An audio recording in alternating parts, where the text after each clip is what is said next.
Bismillahirrahmanirrahim, sahabat.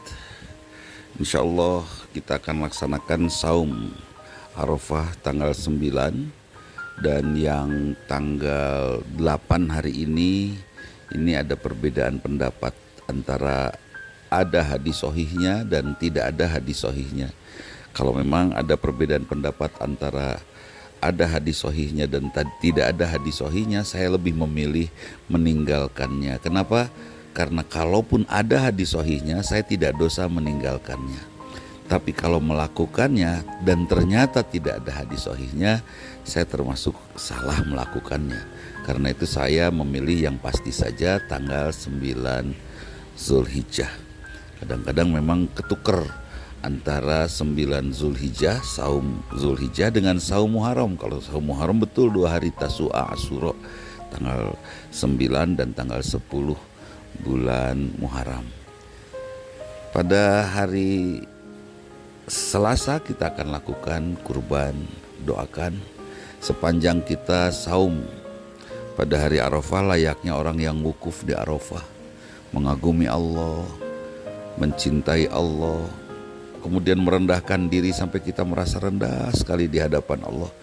Kemudian kita beristighfar kepada Allah, meminta ampun, doakan orang tua kita. Kita juga berdoa mudah-mudahan Allah membuang semua sifat-sifat kebinatangan pada diri kita. Juga melindungi kita dari orang-orang yang memiliki sifat kebinatangan memperlakukan kita. Mudah-mudahan binatang terkecil, bakteri, virus tidak mengganggu kita. Mudah-mudahan Allah lindungi kita tentunya. Selamat berkurban buat semua sahabat yang pada saat ini berkurban. Dan yang belum berkurban, jangan kecil hati. Lakukan saja kebaikan sebanyak-banyaknya. Terima kiriman daging kurbannya dan sama-sama bersyukur kepada Allah. Insya Allah tahun depan kita bisa berkurban dengan normal mudah-mudahan. Nah sahabat, kalimatnya kan sederhana ya. Kenapa ada kurban? Oh, supaya kita menyisihkan uang untuk kurban, kan gitu.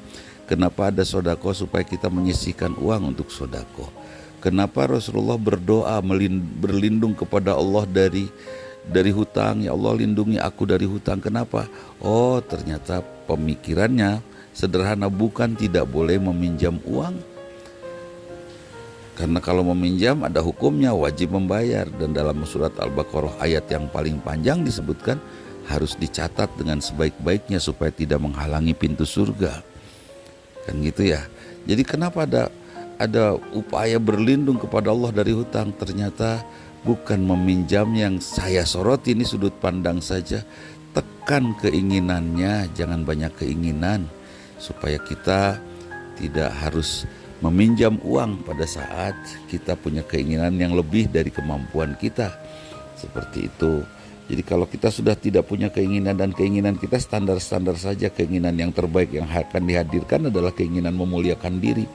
Sekolah misalnya, beribadah, keinginan-keinginan yang memuliakan diri kita tumbuhkan, dan keinginan-keinginan kebendaan kita hilangkan supaya kita tidak banyak meminta, membutuhkan uang dan meminjam kepada orang lain. Oh, tapi gimana kalau sakit? Kan tetap aja kalau nggak punya uang harus pinjam.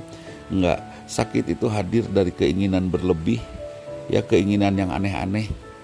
Kita punya uang 1.000, kita pengen jajan yang 100.000, ya enggak, ya itu akan menekan ke kesehatan kita, daya tahan tubuh kita turun. Jangan banyak keinginan. Model sekarang di era pandemi ini, udah jangan banyak suami minta ingin istrinya begini, istri ingin suaminya begini, nggak usah. Anak ingin orang tua begini, orang tua ingin anak begini, tidak. Di era pandemi ini sudah kita saling memberi saja. Saya ingin membahagiakan istri saya ingin membahagiakan suami saya ingin membahagiakan orang tua saya ingin membahagiakan anak cucu saya, dan seterusnya. Ingin memberi saja, jangan meminta, ya. Karena keinginan akan menurunkan daya tahan tubuh, dan keinginan membuat kita berhutang. Bersodakoh supaya kita nabung, supaya bisa berbuat baik, tidak berkeinginan.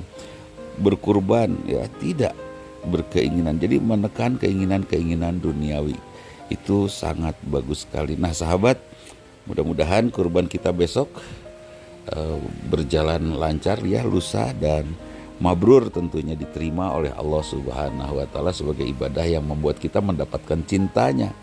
Yang bisa berkurban tapi tidak mau, hati-hati. Hati-hati. Allah bisa kurangi rasa cintanya nanti kepada kita. Usahakanlah berkurban. Tapi ini ada yang COVID, ada juga ajakan kurban. Mana yang harus didulukan, membantu orang yang sakit dulu atau kurban dulu? Kurangi kualitas kurbannya. Misalnya tadinya mau beli kambing 5 juta, sekarang kurangi jadi 2,5 juta atau 3 juta saja. Sisanya kita berikan kepada yang sakit. Jadi dua-duanya bisa terpenuhi mudah-mudahan ya. Itu saja, mudah-mudahan Allah ridho kepada kita. Mohon maaf bila ada sesuatu yang tidak berkenan. Selamat beribadah, mudah-mudahan ibadah kita diterima Allah. Assalamualaikum warahmatullahi wabarakatuh.